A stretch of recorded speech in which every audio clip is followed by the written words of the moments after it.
Bismillah, teman-teman. Hari ini kita akan masuk ke salah satu doa paling dalam Al-Quran. Doa yang mengajarkan keyakinan tingkat tinggi. Doa yang mengajarkan bagaimana hati manusia harus berhubungan dengan Allah. Doa itu adalah doa Nabi Zakaria dalam surat Maryam ayat 4. Beliau berkata, "Ya Robku, sungguh tulangku sudah lemah, dan kepalaku sudah dipenuhi uban, dan aku tidak pernah kecewa dalam berdoa kepadamu." Kalimat ini kelihatannya sederhana. Kalau kita bedah, ini adalah pelajaran keyakinan kelas para nabi. 1. Rahasia pertama, mengakui kelemahan. Adab al-iftikar. Perhatikan bagaimana Nabi Zakaria memulai doa. Beliau tidak memulai dengan, "Ya Allah, aku nabi. Aku orang soleh. Aku sudah berdakwah puluhan tahun." Tidak. Beliau justru berkata, "Aku lemah. Aku tua. Aku sudah tidak punya daya." Ini sangat penting. Karena semakin seseorang merasa kuat, semakin jauh dia dari pertolongan Allah. Dan semakin seseorang merasa lemah, semakin dekat dia dengan pertolongan Allah. Mengakui kelemahan di hadapan Allah itu bukan tanda kalah. Itu tanda keimanan yang paling murni. Karena orang yang benar-benar beriman tahu satu hal. Tidak ada daya dan kekuatan kecuali dari Allah. Ketika kamu berkata dalam doa, "Ya Allah, aku tidak bisa apa-apa tanpamu," disitulah pintu langit terbuka. Rahasia kedua, tidak pernah kecewa kepada Allah. Nabi Zakaria berkata, "Aku tidak pernah kecewa dalam berdoa kepadamu." Mari kita renungkan kalimat ini. Beliau sudah berdoa bertahun-tahun. Beliau sudah tua. Istrinya mandul. Beliau tahu secara dunia ini mustahil. Tapi beliau tidak punya rasa kecewa kepada Allah. Ini level iman yang sangat tinggi. Karena kebanyakan kita baru berdoa sebentar, sudah berkata, "Allah nggak dengar doa saya."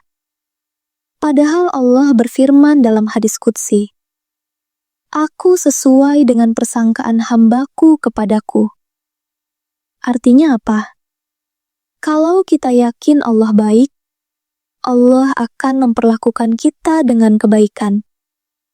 Kalau kita merasa Allah tidak peduli, hati kita sendiri yang akan merasakan seolah Allah tidak peduli.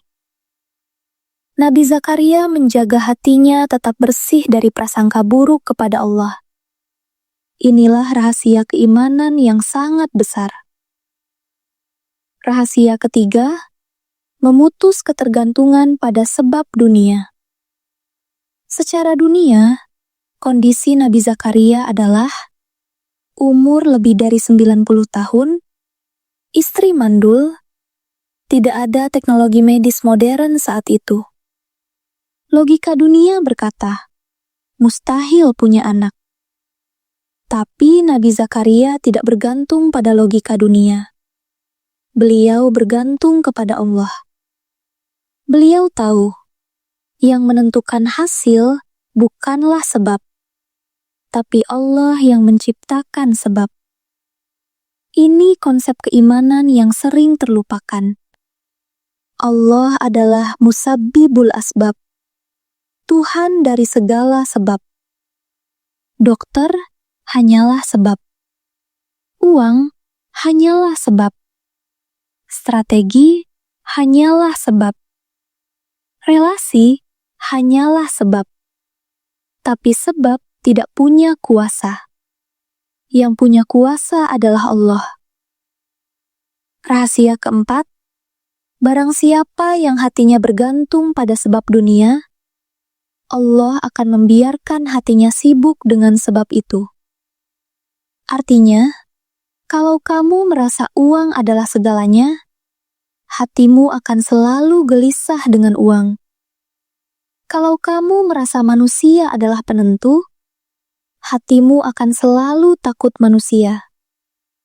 Tapi barang siapa yang hatinya hanya bergantung kepada Allah, Allah akan menundukkan semua sebab dunia untuknya.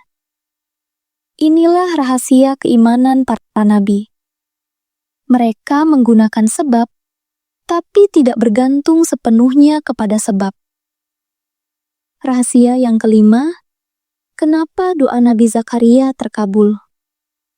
Karena keyakinannya full 100%, bukan setengah-setengah. Hubungan kita dengan Allah bukan hubungan statistik, bukan hubungan logika dunia. Hubungan kita dengan Allah adalah hubungan iman, hubungan kepercayaan, hubungan hati. Semakin yakin hati kita, semakin dekat doa kita dengan ijabah. Ketika hari ini kamu berdoa dan belum terkabul, jangan berhenti berdoa. Jangan kecewa kepada Allah. Jangan mengira doamu sia-sia. Karena doa itu bukan yang untuk hasil, tapi untuk mengikat hati kita kepada Allah. Selama hati kita bergantung kepada Allah, doa tidak pernah sia-sia. Nabi Zakaria mengajarkan satu pelajaran besar. Di hadapan manusia, mungkin gak masuk akal. Di hadapan logika, mungkin tidak bisa. Di hadapan statistik, mungkin mustahil. Tapi di hadapan Allah, tidak ada yang mustahil.